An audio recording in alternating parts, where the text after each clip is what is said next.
It is Thursday morning. It's a beautiful day. The sun is shining. It's like 50 degrees in January, which is crazy. It's been a little slow so far this month, and today's the 16th. I've only talked to 11 customers this month. I've only sold 3 cars. I'm still currently working 2, so we have like 5. Now, I've been in this business a long time. I understand that the very first week and a half, 2 weeks of January are generally slow. Just like the last week of December is very, very busy. So it's kind of like a cause and effect. You know, a lot of people buy cars in the end of December, which slows the market in January. Most likely things will pick up. What I want to do in today's video is kind of go behind the scenes quoting a Chevrolet Bolt. Now, I have a YouTube subscriber who watches the videos, who's interested in the Bolt, who doesn't live all that far away. So I hope he doesn't mind, but I think I'm gonna take you behind the scenes on what a salesman does when you're quoting, you know, car payments, things like that, over the phone or through email, you know, stuff like that. So let's get started.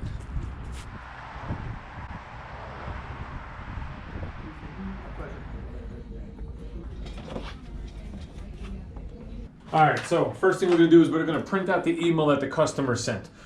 Now, in this email, I learned a bunch of stuff. I learned that he has both a GM lease and a non-GM lease, which is good. So when we're quoting this new Chevrolet Bolt, we can include either the lease loyalty or the competitive lease rebate. It's one or the other. You can't stack them together, so we'll use the one that is obviously greater, that would help him lower his payment. He also mentioned that on this non-GM lease, which is the vehicle he's looking to replace, he's got some payments left. And he heard, you know, through the grapevine of somebody that Chevrolet includes up to 9 payments of a non-GM lease, or at least, well, they'll take care of those payments.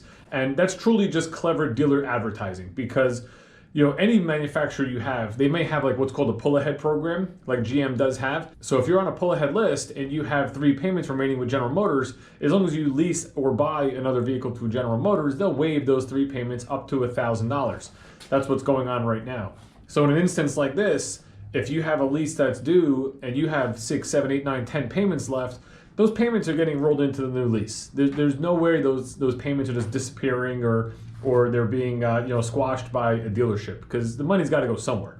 The other way you can handle that situation is where the dealership actually buys the lease out from the bank. So they'll get a quote from the bank on what the bank wants to purchase the car. They'll do a trade appraisal. You compare the two.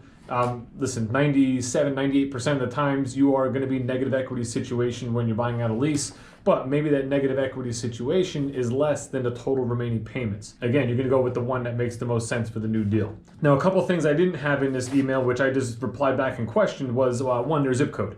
This guy's out of state, so obviously there's different state tax and there might be different state incentives and things like that based on where he lives. So we want to make sure when we run a VIN incentive to find out the rebates for their area, we're using their exact zip code. I got the VIN number for the car that they're looking to trade in, so I can get some information together on that.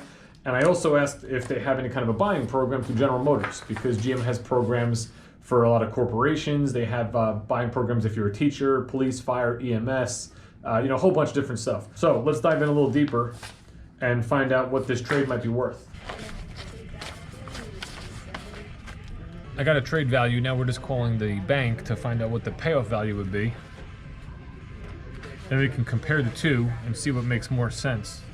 To just roll the remaining payments, or we buy it and trade it in.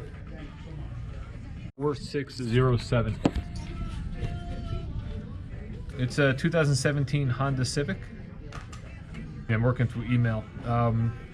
Maybe it's in his wife's name or something. A dealer quote on it if he was to trade it in. Is there any way I can just give a call back? Okay, all right, I'll get that. Thank you. All right, so basically the name on the account does not match the VIN number, so I'm gonna have to call the customer back and find out whose name is on it. Maybe it's a spouse or something like that, so we can get that buyout. This client's awesome. He's on top of his email, so I'm getting responses real fast, which is nice. I'm just calling for a lease buyout. My name is David. I'm calling from Schumacher Chevrolet. On hold. All right, cool. Very good. No, that'll be all at the moment. Thank you very much.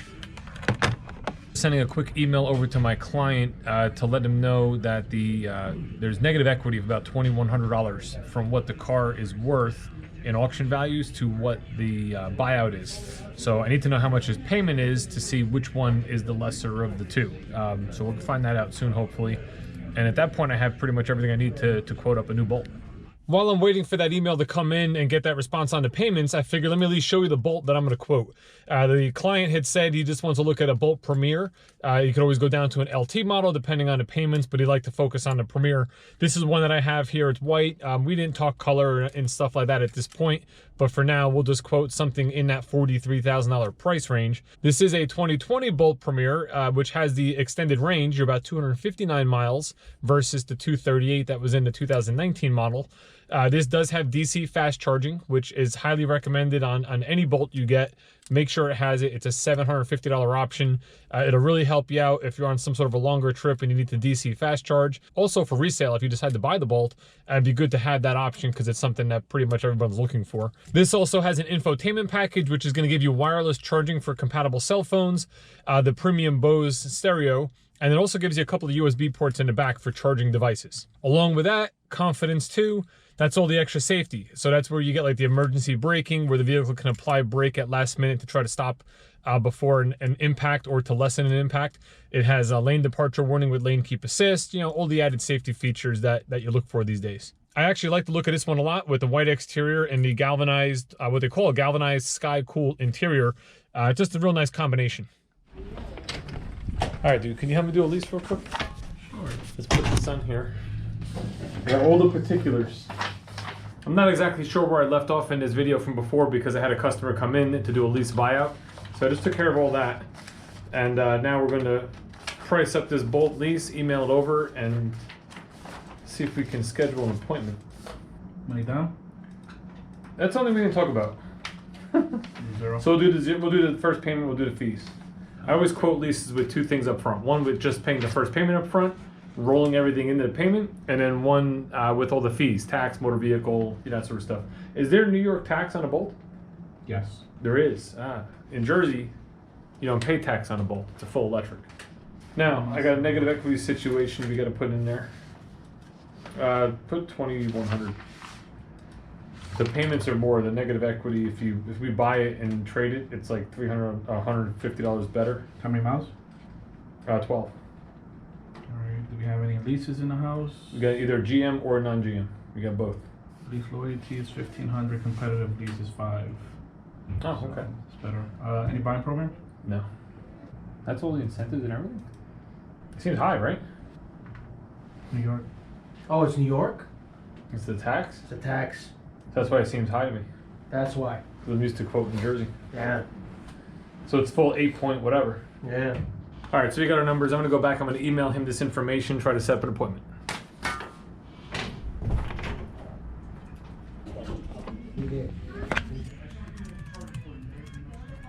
I just emailed the quote over to the client. This way they can take a look, see what they think, and hopefully get back to me. It's funny, when we ran the lease, it seemed expensive at first, and one reason was we missed one of the rebates at first that he qualified for. But secondly, I'm used to running New Jersey Bolt leases, and in New Jersey, you don't pay sales tax on an electric vehicle. New York, you do. In other news, I have somebody coming in to look at this Cadillac SRX that we have. It's a 2016 with 53,000 miles on it.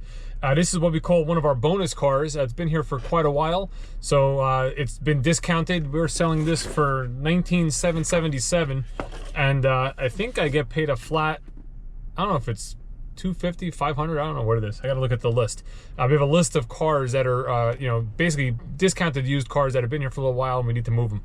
So it's beneficial to the customer because they get a good deal. It's beneficial to the store because they sell the vehicle, and it's beneficial to me because I get paid a flat rate, you know, on a vehicle that probably doesn't have much commission in it. The gentleman's looking at two cars. Looking at a Subaru that's like 15 grand, and he's looking at this, which is basically 20. So he likes this better, but does he need to spend this much more to have a Cadillac to go A to B, you know, for his normal driving, or does he just get the Subaru that's going to do the same job? Obviously, there's pros and cons to both. So he's going to think that out for the next day or two. We'll see if we can close it up later in the week or early next week. But all right, let's go park that truck.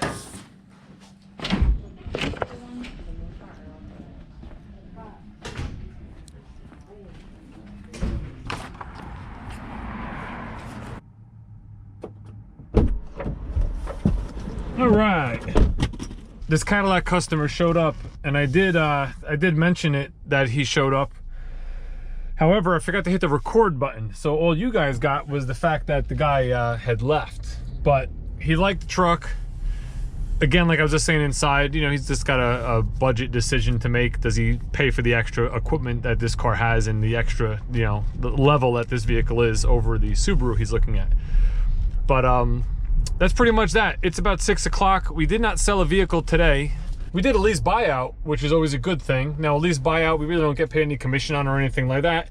We just get it credit as a unit. So it goes towards our unit total. So like earlier, I told you it's already the 16th of the month. I only have 3 cars out. Now, technically, I have 4, which is really bad, but I'm not gonna let that stress me out. I'm just gonna, you know, move forward from here on out and, you know, make sure the second half of the month is much better than the front half. Today, I took you on a little bit of a journey, quoting a customer on a Bolt.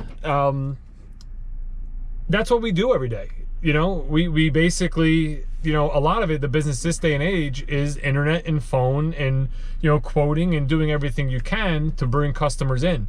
There's 2 schools of thought on how to do this. One is give customers the littlest information you can and just try to get the appointment to get them in the door. In our area, I don't know that that works all that well. People want to have that, their time is more important, we'll say. So they want to have as much information as they can have up front. And that's sort of the way I like doing it. I'll give you everything you need to know to make an educated decision before I even meet you, because I know most dealerships don't do that. And they're gonna frustrate you and try to keep pushing for the appointment and doing everything they can and being as vague as they can, which in my opinion means that if you're being vague, you're not being honest and upfront, and you're holding back information, which, you know, it just gives you that typical auto salesy type experience. I don't want to do that. I want to make sure you guys know that if you come to me, you're going to get a great experience. It's going to be easy. You're going to get the information that you need to make a decision. And if you buy a car, that's awesome. And if you don't buy a car, well, listen, we tried and maybe we can try again in the future. So that's pretty much where I'm at today. We're going to end the video right now. Have a good night.